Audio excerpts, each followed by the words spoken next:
नमस्कार दोस्तों, मैं डॉक्टर उमेश कुमार।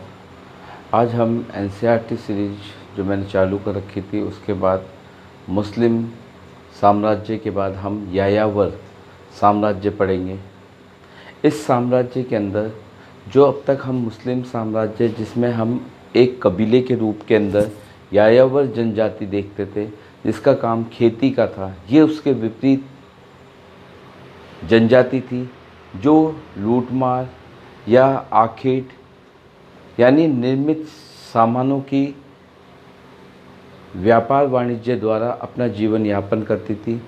खेती लेकिन ये बिल्कुल नहीं करती थी। ठीक है, इस वजह से इनके प्रतिद्वंदी व्यापार करने जाते वहाँ पे इनको लाभ होता या फिर उनके द्वारा कोई शोषण होता तो ये क्या करते थे, उसका क्या कर लेते थे, प्रतिहार कर लेते थे, यानी उस पर आक्रमण करके उसे लूट खसोट करके भाग जाते थे। तो ये एक तरह से लूट मार पे आधारित कबीलाई पद्धति पे आधारित जनजाति थी जो चंगेज खां के नेतृत्व में एक सुदृढ़ सैन्य का रूप लेगी और जो अपने आसपास के मध्य एशिया के मुस्लिम वर्ग तक, और आप देखेंगे अपने चाइना, इन क्षेत्रों पे मध्य एशिया, यूरोप के विभाग में, जैसे यूराल पर्वत के बाद में आपके रशिया का, इधर अजरबैजान पर, इन पे फ्रांस के शासक को खुद ने क्या कर दिया, इन्होंने धमकी दी। तो इस प्रकार का ये वंश चंगेज खां के नेतृत्व में इतना सुदृढ़ हुआ, सैन्य रूप से, सामाजिक रूप से, आर्थिक रूप से, तो इसने सबको चैलेंज देना प्रारंभ किया।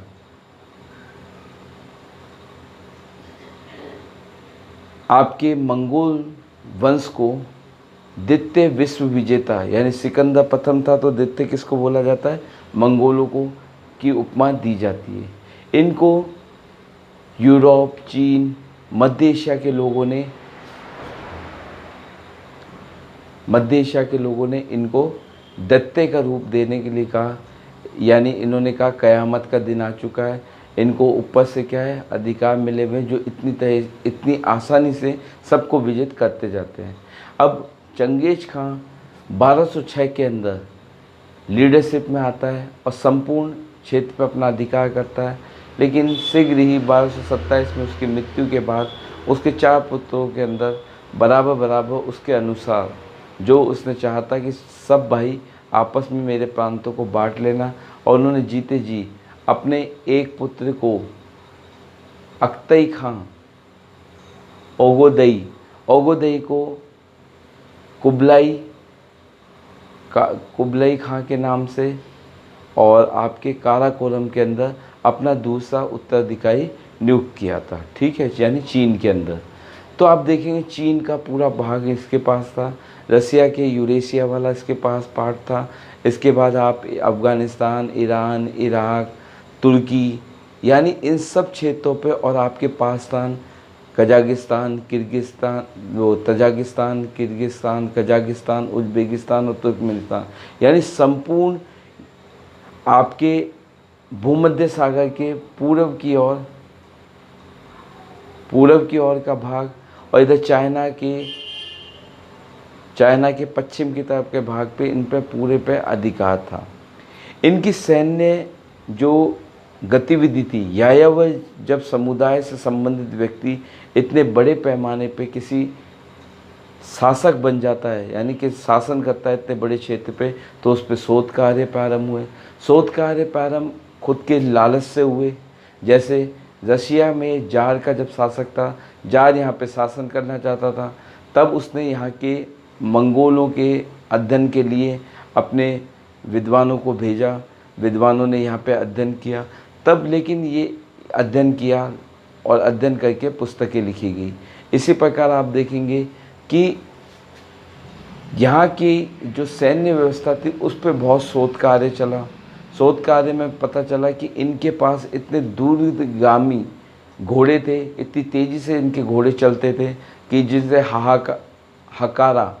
हरकारा एक पद्धति होती है जिसमें एक स्थान से दूसरे स्थान पे मैसेज पहुंचाने का कार्य होता है। ठीक है, तो मैसेज पहुंचाने के लिए जगह जगह चौकियां, वहाँ पे स्वस्थ और तंदुरुस्त घोड़े रखे जाते थे और वहाँ पे सेना रहती थी, फिर वो आगे वाले को ट्रांसफ़र हो जाती थी। तो इस प्रकार की व्यवस्था पे शोध किया गया। ठीक, इसके साथ ही आप देखेंगे इनकी सैन्य पद्धति में इन्होंने जो औजार इस्तेमाल किए, जो हथियार इन्होंने इस्तेमाल किए, उन पे शोध कार्य किए। इनके पास हल्के हल्के आयुध वाले उपकरण थे जिनका इन्होंने इन विजय में विजयश्री प्राप्त करने में सहयोग प्राप्त किया। उसके बाद इनके शासक वर्ग चंगेज खां को स्वर्ग का, धरती पे स्वर्ग का देवता कहते थे। ठीक है, इन्होंने आपके फ्रांस के शासक को धमकी दी। फ्रांस के शासक ने जब इनको कि आप गलती से भी हमारे मंगोल की तरफ देख भी मत लेना, कि आप सोचे इतनी पहाड़ी, इतनी नदियां पार करके ये एशिया, मध्य एशिया से हमारे फ्रांस में यूरोप तक कैसे पहुंचेंगे, तो ये कल्पना मत करना। तो देवदूत के रूप में इन्होंने क्या किया, पूरे के पूरे रौंदते चले गए। इनकी दूसरे शासक ने मास्को तक रूसी सेना को पराजित किया। तो इस प्रकार आप देखेंगे कि ये आपके मंगोल, हम भारतीय इतिहास में जब मुग़ल वंश पढ़ेंगे तब मुग़ल वंश के संस्थापक बाबर जो भारत के अंदर आते हैं, वो अपने इस क्षेत्र में तुरान वंश के थे। तुरान से और चकतई, इन दोनों का मिक्सचर था, यानी माता की तरफ पिता की तरफ। तो इनको भी इनके तुरानी क्षेत्र से खदेड़ा गया और खदेड़ने के बाद ये भारत की ओर प्रवेश करते हैं और भारत पे आपके मुग़ल वंश की स्थापना करते हैं। तो इस क्रम में इसको पढ़ना आवश्यक हो जाता है। तो चंगेज खां को वर्तमान में भी 1921 में मंगोलिया स्वतंत्र देश बना, उसके बाद आज भी इसको ससम्मान एक योद्धा के रूप में मंगोल के अंदर पूजा जाता है या इसकी आराधना की जाती है। अब यहाँ पे एक चीज़ आती है कि मंगोल, बौद्ध या आपके मुस्लिम, इसमें कंट्रोवर्सी है। जैसे चीन के अंदर इस समय बुद्ध 6वीं शताब्दी ईसा पूर्व में बौद्ध धर्म का, आपको मैंने बताया था, वहाँ पे स्थापना करवाई जाती है। चीन के शासक इनको बुलाते हैं। तो बुद्ध का भी प्रभाव था, बौद्ध धर्म का भी प्रभाव था और आपके इस्लाम धर्म का, क्यों मध्य एशिया में पूरा इस्लाम स्थापित हो चुका था। तो इस तरह से इनमें कंट्रोवर्सी है। जिनके विशेष रूप से जिन्होंने धर्म चेंज किया, बहुत से आपके ईसाई बने, तो उनके नाम दिए गए हैं। ठीक है, एक इनकी शब्दावली, स्टेपिज का घास का मैदान, स्टेपिज आपकी घास के मैदान को कहते हैं। ठीक है, तो ये मध्य एशिया के मंगोल आपके देखेंगे, भारत के ऊपर आप उत्तर की ओर जाएंगे तो आपके तजाकिस्तान, उज्बेकिस्तान, उसके इधर पश्चिम की तरफ देखेंगे तो आपके तिब्बत के ऊपर चीन के ऊपर मंगोलिया, रशिया और चीन के मध्य में एक छोटा सा क्षेत्र है जहाँ पे अल्ताई पर्वत है, जो बर्फीला पर्वत है, वहाँ से नदियाँ निकलती है। उसके बाद में यहाँ पे पशुपालन आपको सबसे ज़्यादा देखा जाएगा, आखेट देखा जाएगा, लेकिन इन्होंने कृषि कार्य कभी नहीं किया, लूट मार पद्धति पे आधारित अपनी क्षेत्र को बनाए रखा। अब आप चंगेज खां के बारे में आप जब देखेंगे कि इसकी जो युद्ध पद्धति थी वो विस्मयकारी थी। इसने जो समाज की संगठन बनाया था उसके अंदर भी जिस प्रकार हम देखते हैं यास्क उसी तरह की विधि है जो आपके मूसा जो इराक का शासक था उसने भी स्थापित किया, और इसी रूप में आपको जाना जाता है। किसको? आपके इसका नाम प्रसिद्ध चंगेज खां के। कुतलई समाज के अंदर इसने इसको स्थापित किया था, यास्क को, जो एक आज्ञा थी या उसका कानून था। ठीक है, जिसके अकॉर्डिंग इसने सैन्य, डाक प्रणाली और आखेट इन सबको डिसाइड किया था। ठीक, अब इनको खाना बदोश या यायावर, दूसरी तरफ इस पे कंट्रोवर्सी हो जाती है साम्राज्यवाद। जिस तरह से इनकी सैन्य शक्ति को देखते हैं तो यायावर समुदाय इस तरह से एक संगठन के रूप में हमें देखने को नहीं मिलता। जब तक उस पर कोई बाहरी शक्ति काम नहीं करे। लेकिन इन्होंने इसलिए कंट्रोवर्सी हो जाती है क्योंकि आपके साम्राज्य आप देखेंगे तो जटिल सामाजिक और आर्थिक ढांचे की स्थिरता प्रदान की, ठीक है, और सुपरिष्कृत प्रशासनिक व्यवस्था के द्वारा भूभागीय प्रदेशों में सुचारू रूप से शासन प्रदान करना। यानी जटिल सामाजिक और आर्थिक व्यवस्था और जिस पर सुशासन युक्त प्रशासन का नियंत्रण। तो इस प्रकार की व्यवस्था से ये क्या हो जाता है, आपके एक तरह से कंट्रोवर्सी मिल जाती है, यानी विरोधाभास। तो मैंने प्रारंभ किया है यायावर समाज साम्राज्य, मैंने आपको बता दिया।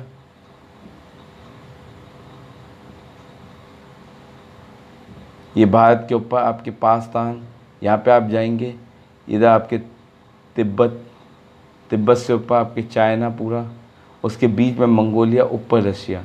तो यानी इसके पाकिस्तान यानी तजाकिस्तान, किर्गिस्तान, कजाकिस्तान, उज्बेकिस्तान और तुर्कमेनिस्तान, यानी ये आपके मंगोल के लगते हुए प्रांत थे। तो पहले आक्रमण यहाँ से होगा, फिर यहाँ से आपके अफ़गानिस्तान यहाँ उतरेंगे, फिर ईरान, फिर उसके बाद इराक, फिर सीरिया, टर्की। तो इस तरह से इनका विस्तार आपका देखने को मिलेगा, ठीक है। अब यहाँ पे अवधारणा में विरोधाभास, मैंने कहा कि इनको यायावर का मतलब होता है घुमक्कड़, जो एक स्थान से दूसरे स्थान पे जाते हैं। ये बात सही है क्योंकि स्टेपी घास के मैदान होने की वजह से, अल्ताई पर्वत श्रेणी होने की वजह से बर्फ़ के टाइम ये क्या करते थे, पशुओं को बर्फ़ के टाइम मैदानी भागों में उतर आते थे। फिर जब मैदानी भागों में सूखा होता वहाँ पे फिर वापस ऊपर चले जाते। तो इस प्रकार खानाबदोश रूप से जरूर रहते थे। लेकिन इनके साथ साथ एक चीज़ चढ़ गई, साम्राज्य, यानी आप एक जटिल आर्थिक व सामाजिक गतिविधि और उसके ऊपर कुशल प्रशासन। तो ये भी इसमें उपलब्ध मिलता है। आप देखते हैं चंगेज खां का कितना बड़ा साम्राज्य स्थापित करता है। तो इस वजह से कंट्रोवर्सी का विषय रहता है कि इसके विरोधाभास है कि इनको किसकी उपमा दी जाए, यायावर की दी जाए या साम्राज्यवादी की। क्योंकि साम्राज्यवाद के रूप में इन्होंने पूरा का पूरा मध्य एशिया, यूरोप, आपके रशिया, चाइना को पूरा ही ख़त्म कर दिया। तो इस तरह के क्षेत्र देखने को मिलते हैं, इस वजह से इसमें आपके विरोधाभास रहता है, ठीक। उसके बाद इतिवत, मैंने कहा समकालीन इतिहास को द्वारा लिखी गई पुस्तकें, इतिवत, याता वेदांत, जो याताओं पे आपके शासक इधर से उधर जब इनके पास आते हैं अलग अलग देशों से, उनके चीनी, अरबी, आपके यूनानी, इन सब के लेखों को देखिए, ठीक है। इसमें बहुमूल्य शोध जो आपसे पूछे जा सकते हैं। जार के काल में मैंने बताया जार को यहाँ पे शासन करना था, तो इस वजह से इन्होंने मंगोल की जो आपके ग्रंथ थे उनका क्या है, उसको पढ़ने के लिए विद्वानों को क्या लगाया कि आप पता कीजिए कि किस प्रकार का इनका क्या शासन व्यवस्था थी, किस प्रकार की इनकी व्यवस्था थी। तो इसलिए जार के काल में, इस काल में काम होता है जिसमें दो व्यक्तियों के नाम आता है। एक तो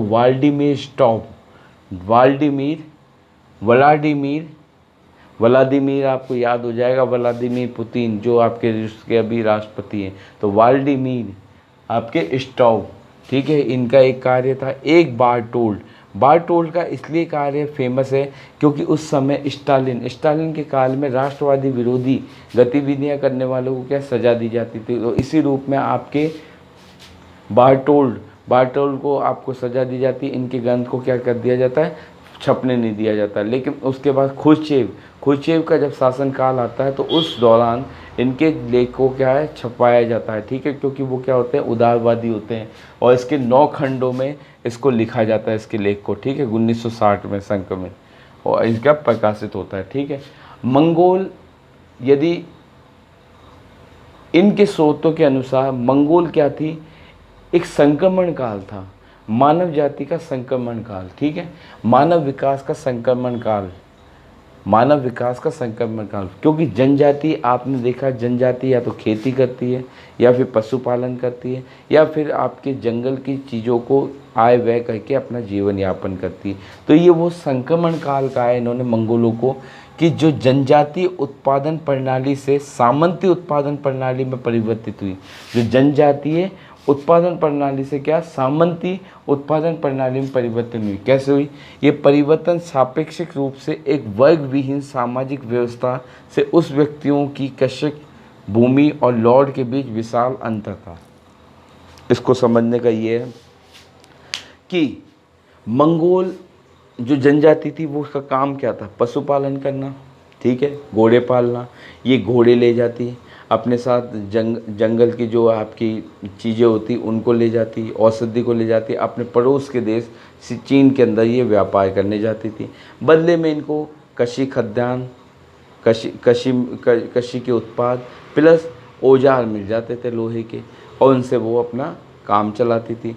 लेकिन हमेशा चीनी साम्राज्य के जो लोग थे वो इन यायावर जाति मंगोलों के प्रति अश्नुता के भाव रखते थे, ठीक है, इनको हमेशा ठगने की सोचते थे। तो अभी ये कई बार इनके विवाद भी हो जाता था। विवाद होने की वजह से क्या करते थे, ये इस पे आक्रमण करते चीन पे और भाग जाते, क्योंकि इनका तो कोई स्थायी निवास नहीं था। चीन के लोगों को ज़्यादा नुकसान होता था, चीन साम्राज्य को। तो इस प्रकार आप देखेंगे ये वर्ग विहीन था। क्यों? आपको मालूम है ये भटके हुए थे, कोई इधर तो कोई इधर। इनको एकीकृत करने का प्रयास आपके चंगेज खां खाएगा, जो तुर्किस्तान और आपके मंगोलों को, अलग अलग समुदाय के लोगों को एकीकृत करेगा, जो आपके नर जातीय समुदाय की वजह से एक हो जाएंगे, ठीक है। तो इसमें कशक भूस्वामी लॉर्ड के बीच विशाल अंतर। अब एक शब्द आता है बर्बर। मैंने आपको बताया बर्बर इंग्लिश के शब्द है, ठीक है, यूनानी भाषा से लिया गया है। इसके अंदर यूनानी लोग क्या करते थे, जिनकी आपको उपस्थिति बर्बर के समान, यानी आप उससे पेचीदा हो जाते थे, तो उसको क्या बोलते थे, ये बर्बर कहते थे, ठीक है। तो यानी आपके बर्बर कहते थे।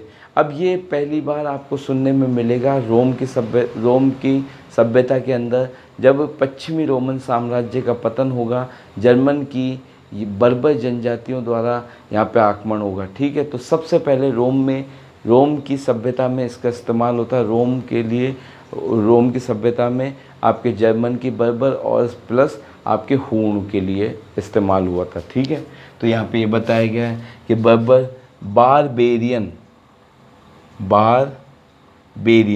बारबेरियन शब्द से मिला है, यूनानी के बारबोरस से उत्पन्न है, ठीक है। इसके अंदर आपको मैंने बताया कि सबसे पहले रोम सभ्यता में इसका इस्तेमाल होता है हूणों के लिए, जर्मन की जनजातियों के लिए, ठीक है, इसका इस्तेमाल किया जाता है, ठीक। 23वीं शताब्दी के प्रारंभिक दशकों में चंगेज खां 23वीं शताब्दी के प्रारंभिक दशकों में चंगेज खां द्वारा आपको संगठित किया जाता है यहाँ की जनजातियों को, जिसमें आप देखेंगे विभिन्न जन समुदायों का निकाय था, जिसमें तातार, उसके बाद खितान, मंचू राजवंश ने चीन पे भी राज किया है, ठीक है। और तुर्की और मंचू, ये तो दोनों आपको यह तातार और खितान, ठीक है, इन दोनों को आपको ध्यान रखना है। तो ये चारों जन समुदाय को क्या किया था, एकीकृत करके इसने क्या किया, आपके चंगेज खान ने मंगोल साम्राज्य की स्थापना के लिए अग्रसर किया, ठीक है। तो ये पहले पशुपालक थे, शिकार करते थे, संग्रहक थे, लेकिन कृषि कार्य नहीं करते थे, ठीक है, कृषि कार्य नहीं करते थे। अब तक की जितनी भी आपने मुस्लिम में अरब जनजाति पढ़ी, अरबों के अंदर यायावर, वो खाना बदोश, उसके बाद इराक, उससे पहले इराक में पढ़ी, ये सब की सब क्या करती थी, कृषि कार्य करती थी। लेकिन मंगोल कृषि कार्य नहीं करते, ठीक है। ये पशुपालक थे, शिकारी थे, संग्रहक थे, लेकिन कृषि कार्य, ये अपने आपस में जुड़ने का कारण इनके नर जातीय और भाषाई संबंध के कारण, नर जातीय और भाषाई संबंध के कारण ये आपस में जुड़े थे, ठीक है। यायावर व्यापार वस्तुएं विनिमय कहाँ पे, चीन को ये देते थे, घोड़े देते थे, पशु देते थे, घोड़े देते थे, फल देते थे, और चीन से क्या लेते थे बदले में, यानी आपके सामान का आदान प्रदान होता था। यानी आपकी कैसी व्यवस्था थी, लेन देन पैसों में नहीं होके किस पे, सामान से आदान प्रदान, ठीक है। तो कृषि उत्पाद लेते थे और लोहे उपकरण लेते थे, ठीक है। अब इनके यहाँ कि जब मैंने बताया ये आपसी प्रतिद्वंद्विता के कारण ये जब चीनी व्यापारी इनके साथ क्या करते थे, कुठाराघात करते, तब ये उन पर आक्रमण करके भाग जाते थे। तो इनके कारण इनके कारण आपके चीन के शासक सा यांग टीसी ने चीन की विशाल दीवार का निर्माण करवाया। ठीक है, सी वांग टी ने ठीक है, आक्रमण को रोकने चीन की विशाल दीवार का निर्माण करवाया। ठीक, इसके बाद आपको चंगेज खां का थोड़ा इंट्रोडक्शन दे दूं। चंगेज खां का बचपन का नाम आपके तेमुजिन था। ठीक है, इनके पिता की हत्या हो जाती है। हत्या होने के बाद इनकी माँ के द्वारा इनका लालन पोषण किया जाता है और इनके सगे भाई बहन जो भी थे उन सब का क्या किया जाता है, लालन पोषण किया जाता है। बड़े संघर्षशील जीवन से इनकी परवरिश होती है। इनका 7 साल की उम्र में इनका क्या कर दिया जाता है, अपहरण कर लिया जाता है, उनको दास बना दिया जाता है।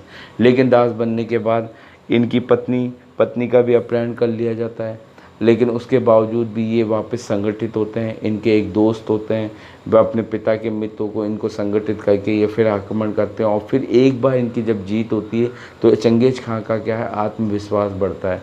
आत्मविश्वास बढ़ने के साथ साथ ये आसपास के जितने भी क्षेत्र होते हैं, मध्य एशिया के ईरान, इराक, तुर्किस्तान, इन सबको विजित होता हुआ अपने एक कुशल प्रशासन के रूप में अपने बच्चों के लिए एक बड़ा सारा साम्राज्य छोड़ के जाते हैं 1227 में। ठीक है, अब आप देखेंगे 1162 के अंदर इनका जन्म होता है, मृत्यु होती है 1227 में। ठीक है, पिता का नाम होता है यूसी जई, येसु जई, जो क्या होते हैं, कियात। कौन से कबीले के होते हैं, कियात कबीले के होते हैं, कियात कबीले के होते हैं। और कुल का नाम पूछा जाए तो आपको देखो, कबीला तो आएगा कियात तो है आपका, कैसे कियात कैसे कबीला। ठीक है, कियात कैसे कबीला। ठीक है, और कुल देखा जाएगा तो क्या आएगा, बोर जी गिद्ध।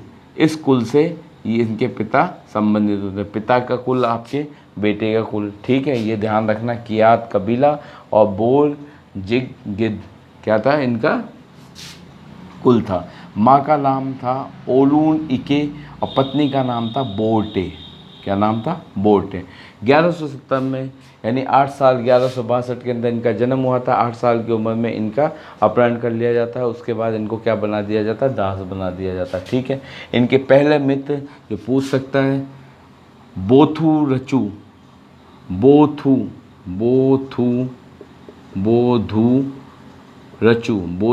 इनके पहले मित्र होते हैं। कैराइट तातार, जो मैंने बोला अभी इन्होंने समुदाय बताया था, तातार। कैराइट के जो राजा होते हैं, शासक होता है तुगरिल उफ ओंग खान, वो इसके पिता के मित्र होते हैं।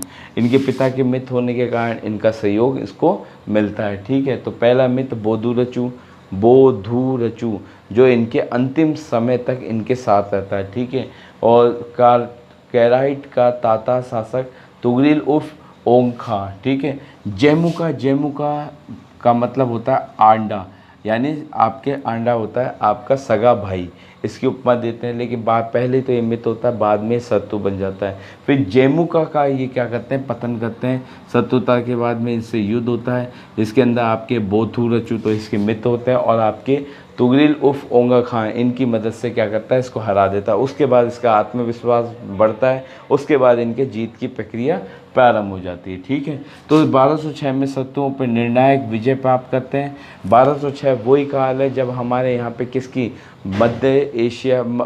मध्यकालीन भारत के अंदर आप पढ़ेंगे, यहाँ पे सल्तनत काल की स्थापना हो रही होती है। ठीक है, और वहाँ पे आपके शत्रुओं के निर्णायक विजय कुरुलताई सभा, जिसके अंदर ये क्या लेके आएंगे, याम। ठीक है, यास लेके लागू करेंगे, जो आपकी सैन्य व्यवस्था पे, आपके डाक व्यवस्था पे, ठीक है, और आपकी डाक प्रणाली पे और आखेट पे, तीनों पे लागू हो गए। कुतलाई कुछ नहीं, इनके परिवार के सरदारों का एक समूह था। यदि आपसे कोई मतभेद होता था तो उसके अंदर आपस में विचार विमर्श किया जाता था। ठीक, उसके बाद आप देखेंगे इसका सैन्य अभियान। अब पड़ोसी किसका, यहाँ पे ऊपर नीचे चीन, बीच के अंदर ये मंगोलिया, ऊपर रसिया और नीचे चीन। तो सबसे पहले पड़ोसी पे आक्रमण चीन पे। चीन उस समय जब इन्होंने आक्रमण किया था तो चीन के अंदर 3 भागों में बटा हुआ था। उत्तर पश्चिम की तरफ तो आपके तिब्बत मूल, जिसमें सी सिया लोग, कौन से सी सिया लोग, ठीक है, तिब्बत मूल में सी सिया लोग। उसके बाद जैन चैन लोग, चिन राजवंश पिकिंग में, पिकिंग के अंदर कौन सा, चिन राजवंश, और दक्षिण के अंदर आपका सुंग राजवंश, ठीक है, दक्षिण में सुंग राजवंश। तो यानी पहला आक्रमण 1206 के अंदर निर्णायक है ना, ठीक है, कोतलई सभा की स्थापना, चंगेज खां को इनके विजय अभियान की वजह से क्या, चंगेज खान, समुंदर खान, सार्वभौमिक शासक, समुद्री खान, चंगेज खान और सार्वभौमिक शासक की क्या मिलती है, उपाधि धारण करते हैं ये, ठीक। पहले आपके उत्तर पश्चिम में सी सिया के लोग को 1209 में पराजित करते हैं। उसके बाद चैन सैन लोग चिन राजवंश को 1213 में पराजित करते हैं, ठीक है। सुंग राजवंश को 1215 के अंदर ये पराजित करते हैं और वापस 1216 के अंदर अपने देश मंगोलिया वापस लौट जाते हैं। उसके बाद आप देखेंगे 1218 में ये उत्तर पश्चिम प्रांत के तियानसाई कराखिता को क्या करते हैं, पराजित करते हैं, ठीक है। मंगोल साम्राज्य अब 1218 तक आप देखेंगे तो मंगोल साम्राज्य आपको दिखेगा अमुदारिया, तुरान, ख्वाराज़्म राज्यों तक विस्तृत हो जाता है, ठीक है। अब यहाँ पे क्या होता है, ख्वाराज़्म के शासक के पास ये भेजता है अपने दूत को। ख्वाराज़्म का शासक होता है मोहम्मद इनके दूत को मार देता है। अब मारने की वजह से अब इसको चंगेज खां को गुस्सा आता है, तो इसका जो कोप होता है वो आपके किस पे, तुरान वंश के शासक पे पड़ता है, मोहम्मद पे, ठीक है, मंगोल दूत की हत्या की वजह से, ठीक। अब ये ख्वाराज़्म शासक मोहम्मद भागता रहता है और ये उसका पीछा करते करते ये अर्मेनिया यानी अजरबैजान यानी आपकी यूरोप तक पहुंच जाता है। वहाँ पे पहुंचने के बाद भी वो उसके हाथ नहीं आता। दूसरी टुकड़ी इसके पुत्र क्या नाम होता है इसका, जलालुद्दीन के पीछे अफ़गानिस्तान आपके सिंध तक पहुंचती हैं, ठीक है। तो इस प्रकार ये आक्रामक रूप आपको देखने को मिलेगा, ठीक। तो यहाँ पे आप देखेंगे आमुदरिया, तुरान, ख्वारिज़्म, चंगेज खां के कोप का क्यों हुआ था, मंगोल दूत की हत्या की वजह से, ठीक है, मोहम्मद पे। एक इसी प्रकार से आप यहाँ ही देखेंगे निसापुर, जब हम पढ़ा था ईरान में निसापुर था, तो निसापुर के अंदर क्या हुआ था, इनके एक राजकुमार की हत्या हो जाती है, जिसकी वजह से चंगेज खां आप अपने सैनिकों को कह देता है कि निसापुर के अंदर इस तरह से आप उसको रौंद डालो कि उस पर हल चलाए जा सकें, ठीक है, यानी कुत्ते बिल्ली तक उस क्षेत्र के अंदर मार दिए गए थे। तो इस प्रकार की नरसंग हत्या के कारण इसको हत्यारा के रूप में जाना जाता था, ठीक है, कोप के रूप में जाना जाता था। तो आप देखेंगे 1219 से 21 तक के अभियान में बड़े नगर ओटारा, बुखारा, समरकंद, बल्ख, गुरुगंज, नर्व, निसापुर और हेरात ने आत्मसमर्पण कर दिया। निसापुर का मैंने बताया, यहाँ पे मंगोल राजकुमार की हत्या, जिसके कारण विध्वंस रूप से इसको नष्ट कर दिया जाए और इस पर क्या करा जाए, हल। तो आपको ध्यान रखने, एक तो ख्वारिज़्म जिसमें मोहम्मद, ठीक है, भाग गया था छोड़ के। उसके बाद दूसरा निसापुर ऐसा क्षेत्र जो यहाँ पे राजकुमार, वहाँ पे आपके मंगोल दूत की हत्या हुई थी, ठीक है। मोहम्मद का पीछा करते हुए अजरबैजान, यानी आप देखेंगे तुर्की, काला सागर के पास में आप देखेंगे Armenia, Georgia, Azerbaijan, Georgia, Armenia, ठीक है। इन तीन आपके अजरबैजान तक ये गया। कीमिया के में रूस की सेना को हराने के साथ कैस्पियन सागर को घेर लिया। दूसरी टुकड़ी सुल्तान जलालुद्दीन का अफ़गानिस्तान व सिंध तक पीछे, यानी आप देखिए मध्य एशिया से होते हुए ये कहाँ तक, यूरोप तक भी पहुँचने का प्रयास कर रहे हैं। तो यानी कितनी कुशल इनकी सैन्य व्यवस्था पर उस समय की थी। इसलिए यहाँ पे विरोधाभास हो जाता है, विरोधाभास साम्राज्यवादी नीति के तहत, ठीक है। अब इसकी विस्मयकारी सैन्य व्यवस्था यदि इसकी विस्मयकारी थी तो क्यों थी, तो इसके बारे में आपको देखने पड़ेगा। कुशल घुड़सवारी, तो तेज़ दौड़ने वाले घोड़े, सेना की गति तेज, बिल्कुल तेज गति से दौड़, घोड़े पर सवार कुशल तीरंदाजी, घेराबंदी यंत्र और नेफ्ता बमबारी। नेफ्ता मतलब आपके एक ही बार में हजारों बम एक साथ निकलते थे, ठीक है। तो नेफ्ता बमबारी अभियानों के दौरान हल्के चल उपकरणों का उपयोग। हल्के चल उपकरणों का यानी छोटी छोटी तोपें भी जिनके नीचे पहिए लगे हुए रहते थे, उनसे घिस के उसको ले जाया जा सकता। तो हल्के उत्पाद वाले आपके इनके पास हथियार थे, ठीक है। उसके बाद 1227 में जब चंगेज खां की मृत्यु होती है तो इसका जो मंगोल साम्राज्य है वो दो चरणों में विभाजन 1236 से 42 तक रूस का स्टेपी क्षेत्र, बुल्धार, कीव, पोलैंड, हंगरी, यानी ये आपका यूरोपीय वाला भाग, यूरोप का भाग, ठीक है। इधर आपके आ जाएगा 1255 से 1300 तक। 1279 में समस्त चीन को इन्होंने जीत चुके थे। ईरान, इराक, सीरिया, यानी ये आपका आ गया एशिया वाला पार्ट, ठीक। तो यानी एशिया भी आ गया, यूरोप भी आ गया, संपूर्ण चीन भी आ गया। तो इस तरह की सैन्य व्यवस्था केवल इनकी योग्यता, सैन्य जो योग्यता थी, कुशल घुड़सवार, तीरंदाजी, उसके बाद आपके पास नेफ्ता जैसी प्रणाली, उसके साथ साथ आपके पास हल्के चल उपकरणों का उपयोग, ठीक है। मंगोल जनजाति 3 चरणों में इसका अध्ययन किया जाता है। मंगोल जनजाति का कितना 3 चरणों में अध्ययन।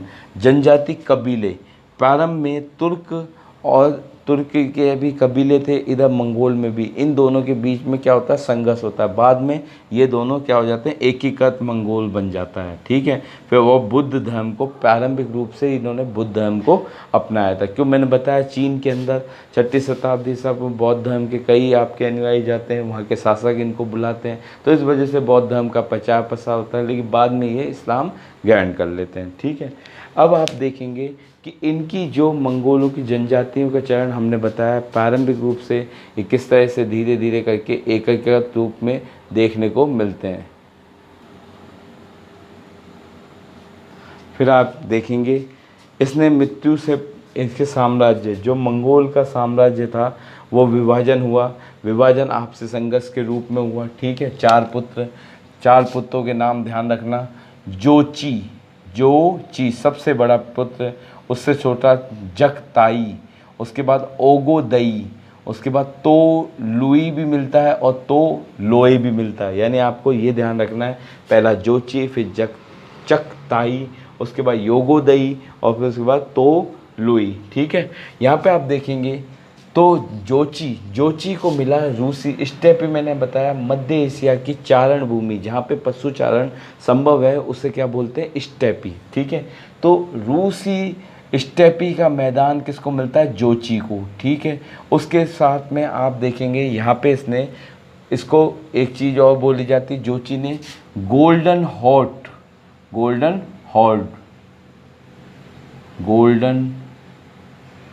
हॉर्ड यानी सुनहरा घास का मैदान। सुनहरा घास का मैदान किसको प्राप्त हुआ, जोची को प्राप्त हुआ और राज मिला, ठीक है। यानी रूस का स्टेपी मैदान सबसे बड़े पुत्र जोची को, जिसे हम गोल्डन हॉर्ड कहते हैं, जिसे सुनहरी घास का मैदान, ठीक है। उसके बाद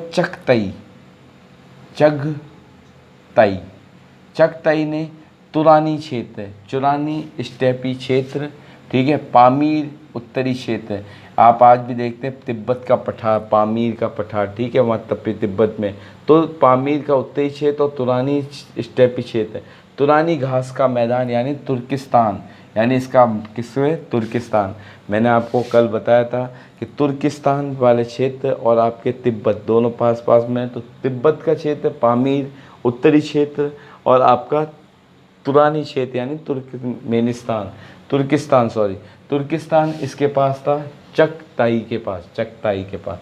उसके बाद जो आपके, जिसको आप चंगेज खान ने अपना उत्तराधिकारी नियुक्त किया था, वो था ओगोदई। ये योग्य था इसलिए इसको नियुक्त करके गया, ठीक है।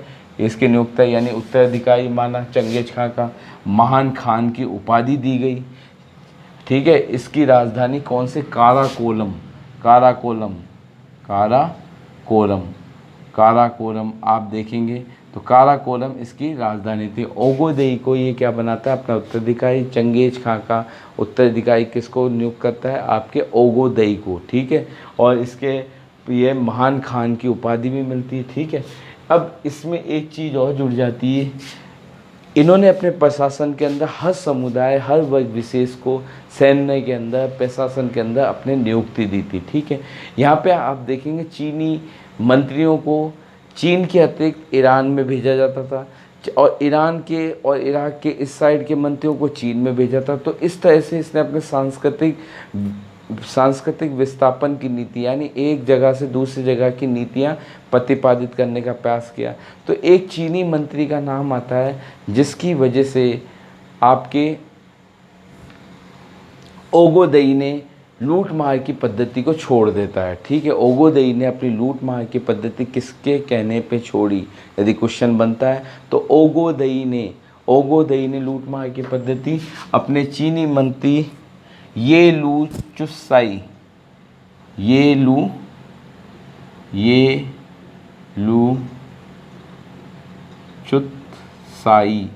के कहने पे लूट मार की पद्धति का त्याग करता है, इसलिए इम्पोर्टेंट हो जाता है। ठीक है, और योगोतई की राजधानी क्या थी, काराकोरम। तोलई तो लुई भी मिल जाता है। अब ये व्यक्ति अपनी मातृभूमि यानी इसको दी जाती है मंगोलिया का शासक बनता है। ठीक है, चारों बेटे अपने सेट हो गए। सबसे बड़ा बेटा आपके रूस का स्टेपी का घास का मैदान। ठीक है, वहाँ पे आपको लिखेगा गोल्डन हॉर्स यानी सुनहरी घास के भूमि। उसके बाद चगताई आपके तुरानी क्षेत्र यानी तुर्कमेनिस्तान। ठीक है, तुर्किस्तान। उसके बाद आपके ओगोदई चंगेज खां का उत्तराधिकारी, काराकोरम पे बान खान उपाधि ली, और यालू चुसई के कहने पे क्या की, अपनी लूट मार की पद्धति त्यागी, और तोलई जो मातृभूमि यानी आपके मंगोलिया का शासक बनता है। ठीक, इस तरह से विभाजन हो जाता है। मध्य एशिया में आप देखेंगे, मध्य एशिया में चगताई वंश और रूसी गोल्डन हॉर्स। बाद में आपको एक चीज़ और यहाँ पे बता देता हूँ, तोलई और ओगोतई इन दोनों का समाप्ति करके जोजई क्या होता है, जोजी जो होता है उसका इस पे अधिकार हो जाता है, यानी तोलई और ओगोतई ये दोनों ख़त्म। अब केवल चगताई और जोजी के बीच में क्या होगी, संघर्ष होगा। ठीक है, अब यहाँ देखिए मध्य एशिया के अंदर चगताई जो आपके तुर्किस्तान, ठीक है, उसके बाद रूस में गोल्डन यायावर परंपरा लंबे समय तक चली थी, यानी आपके चगताई और आपके रूस में, ठीक है, यानी जोजी, इन दोनों की परंपरा यानी यायावर परंपरा लंबे समय तक चली थी। ठीक है, अब एक नाम आता है मोके चंगेज खां का पोता था। ठीक है, इसने क्या है, फ्रांस के शासक लुई नौवे को धमकी दी।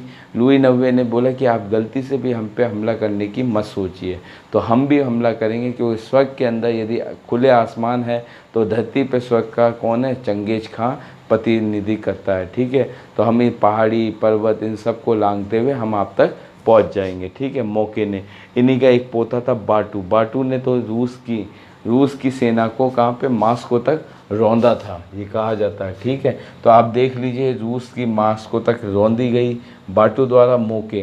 ठीक है, चीन प्लस मध्य एशिया और यूरोप के अधिकार, जिस पे अधिकार कर लिया था, वो लोग कहते थे दुनिया पे विजय, ईश्वर का गुस्सा है ये, यानी ये दैत्य हैं जो हम पे क्या है, विजय प्राप्त किए जा रहे हैं, एक भी जगह इनकी हार नहीं हो रही। ठीक है, कयामत के दिन की शुरुआत होती है।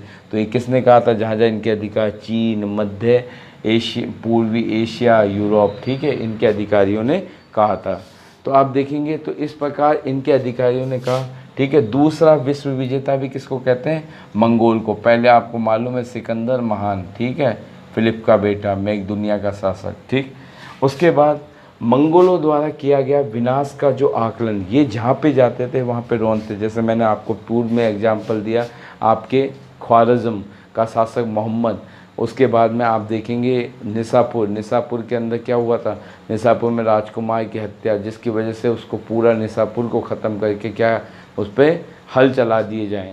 तो इस प्रकार की नीति, इस पर आपके आकलन करने का कार्य फारसी इतिवृत्तिकार जुनेजी ने किया है। किसने किया है, जुनेजी ने। मंगोलों द्वारा जो विनाश का कार्य किया गया उसका आकलन किसने, जुनेजी ने कहा है। ठीक है, अब जुनेजी से पूछा गया कि आपने किस तरह से आकलन किया, तो वो बोला मैं पर डे 1 लाख के आसपास क्या कब्रिस्तानों के अंदर लाशें गिनता था, मतलब मैं लाशें गिनता था कितनी लाशें हैं, तो इस हिसाब से मैंने अनुमान लगाया है, ठीक है, जुनेद जी ने। अब चंगेज खान ने जो मंगोल में मिश्रित जातियों का जो समूह बनाया था, वो परिसंघ, चंगेज खान द्वारा निर्मित परिसंघ की जो मंगोल और तुर्कों को मिला के जो कबीले बनाए थे, वो आपके 5वीं शताब्दी में हिट्टल, अटिल्ला, अटीला, अटिल्ला के परिसंघ के बराबर था, ठीक है, 5वें। लेकिन अटिला का साम्राज्य तो फिर भी ख़त्म हो गया परिसंघ, लेकिन इसका क्या रहा, इसका अधिक स्थायी रूप से चलता रहा, क्योंकि मंगोल द्वारा इन क्षेत्रों पर नियंत्रण के साथ साथ जटिल कृषि अर्थव्यवस्था और नगरीय आवास स्तंभबद्ध समाज का बड़ी कुशलता से प्रशासन चलाया गया। मैंने बोला ना कि इसने हर समुदाय विशेष की योग्यता के अनुसार अपने प्रशासन में, सेना के अंदर इनके अधिकारियों की नियुक्ति की, ठीक है। इसने किसी विशेष वर्ग को क्या नहीं दिया, आपके प्रोत्साहित नहीं किया। तो इस वजह से ये अटिला के साम्राज्य के बराबर होते हुए परिसंघ से लंबे समय तक भी इसका कायम रहना जरूरी, कायम बना रहा, ठीक है। केवल अपनी प्रशासनिक स्थानबद्ध समाज का बड़ी कुशलता से प्रशासन, नगरीय आवास और कृषि कार्य के में। अब हरकारा पद्धति, हरकारा पद्धति को यामा भी कहते हैं, ध्यान रखना। यामा मोटरसाइकिल आती थी, यामा मोटरसाइकिल का क्या काम था, आपने लगाया कि और चल दी, बहुत फास्ट चलती थी। वैसे हरकारा पद्धति, हरकारा पद्धति क्या थी कि किसी राज्य से दूसरे राज्य पे कोई संदेश भेजना है या आपको सूचना भेजनी, तो उसके लिए क्या करते थे, चौकियाँ बनाई गई थी। चौकियों के अंदर अच्छे नस्ल के घुड़सवार और घोड़े रखे जाते थे, ठीक है। तो वो क्या करते थे, एक चौकी से दूसरी चौकी पर पहुंचा, उसने अपना मैसेज दिया, उसके बाद उस चौकी का जो सैनिक और घोड़ा लेके वो दूसरी चौकी पर जाता। तो इस प्रकार की उस समय की, जब कोई भी आपके यांत्रिक दूरभाष की व्यवस्था नहीं होते हुए भी इतनी फास्ट सर्विस कौन, आपके चंगेज खां की विशेषता थी सूचनाओं का। तो इसे बोलते थे हरकारा पद्धति, हरकारा पद्धति या यामा पद्धति भी कह सकते। यामा से याद आएगा हरकारा पद्धति, ठीक है, ये दोनों नाम मिलते। तो अब इसकी सेना छोटी थी, अविवादित समूह भी था। अविवादित समूह मतलब इसने तुर्की को कहा तो उइगुर, उइगुर को चाहिए कैराइट, कैराइट मैंने बताया था अभी आपको, जो कैराइट में तातार, तातार समूह, ये दोनों इनको शामिल करने की वजह से ये वैसे भी इनसे अगेंस्ट थे, लेकिन फिर भी इन दोनों को शामिल किया गया, ठीक है। तो चंगेज खान ने सैनिकों की सबसे बड़ी इकाई 10,000 सैनिक, 10,000 सैनिकों को क्या बोलते थे, तुमन, तुमन, तुमन कहते थे 10,000 सैनिकों के समूह को, ठीक है। जिसमें अनेक कबीले व कुल के लोग शामिल थे, जैसे तुर्की का उइगुर, उइगुर और आपके कैराइट, ठीक है, ये शामिल थे। नोयान, नोयान क्या थी, नई सैनिक टुकड़ी जो 4 पुत्रों के अधीन थी, नई सैनिक टुकड़ी जो नए से न्यू, नोयान, नई सैनिक टुकड़ी जो किसके, अपने चारों पुत्रों के अधीन थी। अब चारों पुत्रों की अलग अलग छोटी छोटी टुकड़ी थी, उसे बोलते थे तामा, तामा, ये नाम याद रखना, ये ऑब्जेक्ट टाइप में खूब पूछे जाते हैं ऐसे सब। तामा क्या था, आपके चारों पुत्रों की छोटी स्थायी छोटी छोटी सैन्य टुकड़ी, ठीक है, अलग अलग राजकुमारों की अलग अलग सैन्य टुकड़ी को क्या बोलते थे, तामा। और संयुक्त रूप से चारों राजकुमारों की सैन्य टुकड़ी को क्या बोलते थे, आपके जो अधीन थी वो उसको बोलते थे नोयात। और आंडा, आंडा आप शब्द सुनेंगे, इसका मतलब होता है सगा भाई, आंडा का मतलब सगा भाई, ठीक। इस प्रकार आप देखेंगे यहाँ तक आपकी ये इसके पुत्रों में विभाजन हो गया, ठीक है। उलूस, ये वाला आपके क्वेश्चन बनता है, उलूस, उलूस आप ध्यान रखना, नवविजित क्षेत्रों पे शासन करने वाले 4 पुत्र, जो नवविजित क्षेत्र थे उन पे शासन करने वाले 4 पुत्रों के अधीन जो उनका क्षेत्र था उसे बोलते थे उलूस, ठीक है। लेकिन उलूस का मतलब आप ये मत लगाना निश्चित भूभाग नहीं था, निश्चित भूभाग नहीं था, अर्थ निश्चित भूभाग नहीं था, ठीक है। उलूस का मतलब यानी इनके क्षेत्र आपस में क्या परिवर्तित हो सकते, तो उलूस का मतलब ये था राजकुमारों द्वारा शासित क्षेत्र, ठीक है, लेकिन निश्चित भूभाग नहीं था। बस ये ध्यान रखना, यहाँ पे क्वेश्चन, यहाँ पे ट्रेनिंग पॉइंट आता है, ठीक है। एक है किरीतलाई, किरिल, किरिल ताई। अब किरिल ताई में क्या है आपके, किरिलताई में आप देखेंगे तो परिवार के सदस्यों में राज्य की भागीदारी का बोध, जो परिवार था उसके सदस्यों में कि हाँ हम भी राज्य के क्या हैं, हम राज्य की भागीदारी देते। तो सरदारों का समूह बनाया गया था, सरदारों की परिषद थी, बोध कराने के लिए सरदारों की परिषद, जो परिवार और राज्य के भविष्य का निर्णय लेता था। लूट में, युद्ध के क्षेत्र से जो लूट का माल मिलता था उसे बांटवारा करने में सहयोग करता था। चारागाह, भूमि उत्तराधिकारी का जो संगत होता था उसका सामूहिक रूप से सलूशन कौन निकाला था? किरिलताई। अब किरिलताई में आप देखेंगे यास पद्धति अपनाई गई, ठीक है, आगे आएगा, ठीक है। उसके बाद कनात, कनात क्या थी? भूमिगत नहर।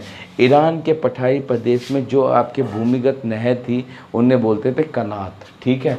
कुबूकर, कुबूकर, कुबूकर क्या था?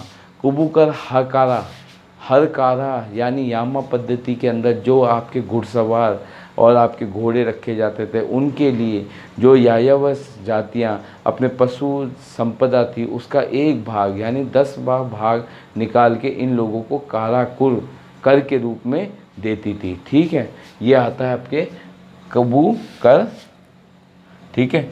जरेज और पेजा, जरेज तो बोलते हैं मंगोल के अंदर और पेजा बोलते हैं आपके फारसी में। दोनों शब्दों का एक ही अर्थ है। यात्रियों को सुरक्षा की दृष्टि से जो पास इशू किए जाते थे उन पे लगने वाला जो टैक्स था उसे बोलते थे आप क्या? जरेज या पेजा। बाज, व्यापारियों को सुविधा के रूप में जो कर देते थे, व्यापारी जो सुविधा के लिए अपने कर देते थे उसे बोलते थे बाज, ठीक है। यानी इसका मतलब व्यापारी अपने किसको? मंगोलों को अपना क्या मानते थे? शहंशाह यानी राजा मानते थे, ठीक है। अब यास और यास्क एक ही नाम है, यास बोल लो या यास बोल लो। इस पे जो शोध कार्य किया है उसका नाम है डेविड आइलॉन। डेविड आइलॉन ने क्या किया था? इस पे शोध कार्य किया है, ठीक है। डेविड आइलॉन ने इस पे शोध कार्य किया है। इसमें डेविड आइलॉन ने प्रशासनिक विनिमय के साधन आखेट, आखेट, सेना, डाक प्रणाली, आखेट, सेना और डाक प्रणाली इसमें शामिल की गई है। यास का मतलब वैसे पूछा जाए दो शॉर्ट नोट में तो विधि यानी कानून, आज्ञा, आज्ञाप्ति यानी जो आज्ञा देगा राजा या आदेश, ठीक है, वह नियम जो चंगेज खां द्वारा आपकी किरिलताई के अंदर लागू किए गए। 1206 के अंदर जो चंगेज खां द्वारा वो नियम जो किरिलताई में लागू किए गए उसे क्या बोलते हैं? यास। और इस पे शोध कार्य किसने किया? डेविड आइलॉन ने, ठीक है। यहाँ पे देखेंगे आप यास के अनुसार इतिवत, इतिवत यास के अनुसार एक इतिवत मिला है। जो इतिवत किसने लिखा है?